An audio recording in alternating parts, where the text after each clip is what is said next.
Hello everyone, welcome to exam alert 360 YouTube channel. আপনি কি সরকারি প্রকল্পের টাকা অর্থাৎ ডিবিটি এর সুবিধা পাচ্ছেন না? আপনার কি ব্যাংকে আধার লিঙ্ক বা এনপিসিআই ম্যাপ করা নেই? চিন্তা নেই, আজ 5 মিনিটে অনলাইনে কিভাবে আধার ও ব্যাংকের ডিবিটি লিঙ্ক করবেন তা একদম সহজ পদ্ধতিতে দেখিয়ে দেব। প্রথমেই আপনি চেক করে নেবেন আপনার কোনো অ্যাকাউন্টে ডিবিটি লিঙ্ক রয়েছে কি না। আধার ওয়েবসাইটটি লগ ইন করে নেবেন এবং এন্টার আধার নম্বর, এখানে আধার নম্বর বসিয়ে দেবেন এবং এন্টার ক্যাপচা যে রয়েছে এখানে যে নম্বরটি আসবে সেটি ক্যাপচাতে বসিয়ে দিবেন এবং লগ ইন উইথ ওটিপি, যে ওটিপি আসবে সেই ওটিপি দিয়ে দিবেন। এরপর এখানে যে অপশনগুলি থাকবে তার মধ্যে ব্যাংক শেডিং স্ট্যাটাসে ক্লিক করবেন। ক্লিক করে এরপর আসবেন, এখানে আধার নম্বর যে দেওয়া থাকবে এবং ব্যাংক নেম। আপনার যদি কোনো ব্যাংক অ্যাকাউন্টে ডিবিটি লিঙ্ক রয়ে থাকে তবে সেই অ্যাকাউন্টের নেম কিন্তু এখানে দেওয়া থাকবে এবং ব্যাংক শেডিং স্ট্যাটাসে এখানে অ্যাক্টিভ লেখা থাকবে এবং যদি ডিবিটি লিঙ্ক না রয়ে থাকে তবে এখানে ইনঅ্যাক্টিভ লেখা থাকবে। এরপর যদি ইনঅ্যাক্টিভ লেখা থাকে তবে অ্যাক্টিভ কিভাবে করবেন সেই প্রসেস দেখিয়ে দিচ্ছি।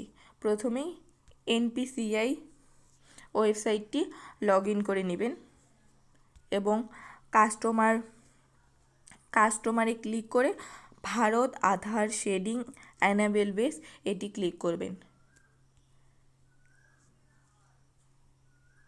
ক্লিক করে এরপর আসবেন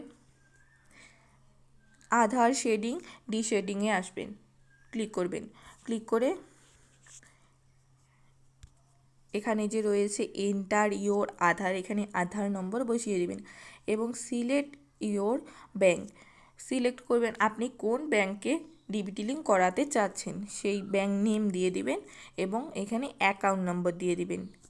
এরপরে আপনি যদি ডিবিটি লিঙ্ক করাতে চান তবে এখানে শেডিং অপশনে দিবেন এবং আপনার যদি ডিবিটি লিঙ্ক রয়েছে এবং সেটিতে ডিবিটি লিঙ্ক সরাতে চান তবে এখানে শেডিং অপশনে ক্লিক করবেন।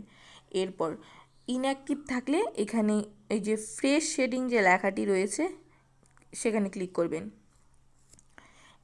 আর যদি আপনার একটি ব্যাংকে দুটি অ্যাকাউন্ট রয়ে থাকে এবং যেটিতে আপনার প্রয়োজন সেখানে না থেকে থাকে অন্য অ্যাকাউন্টে রয়েছে তবে সেটি কি করে চেঞ্জ করবেন, তখন এইখানে 2 নাম্বার অপশনটি ক্লিক করবেন এবং আপনার যদি সেন্ট্রাল ব্যাংক বা স্টেট ব্যাংকের মধ্যে স্টেট ব্যাংকে ডিবিটি লিঙ্ক রয়েছে এবং আপনি সেন্ট্রাল ব্যাংকে করাতে চান তবে এখানে 3 নাম্বার অপশন ক্লিক করবেন। এরপর কনফার্ম অ্যাকাউন্ট নাম্বার দিয়ে দিবেন, দিয়ে এখানে টিক দিয়ে এই যে ক্যাপচাটা দিয়ে দিবেন, এখানে ক্যাপচা দিয়ে সাবমিট করে নেবেন। এরপর কনফার্ম করে নিয়ে একটি ওটিপি ঢুকবে, সেই ওটিপিটি দিয়ে দিলেই এখানে এই যে এটি সাকসেস লেখাটি আসবে। আধার শেডিং এবং ডিশেডিং লেখা থাকবে, এখানে সাকসেস লেখা থাকবে। এইভাবে সম্পূর্ণ প্রসেসটি করে নেবেন এবং আশা করি ভিডিওটি ভালো লেগেছে এবং ভিডিওটি ভালো লাগলে লাইক কমেন্ট শেয়ার করে দিবেন এবং এই দুটি লিঙ্ক ডেসক্রিপশন বক্সে দেওয়া রয়েছে, আপনারা সেখান থেকে করে নিতে পারবেন। Thanks for watching.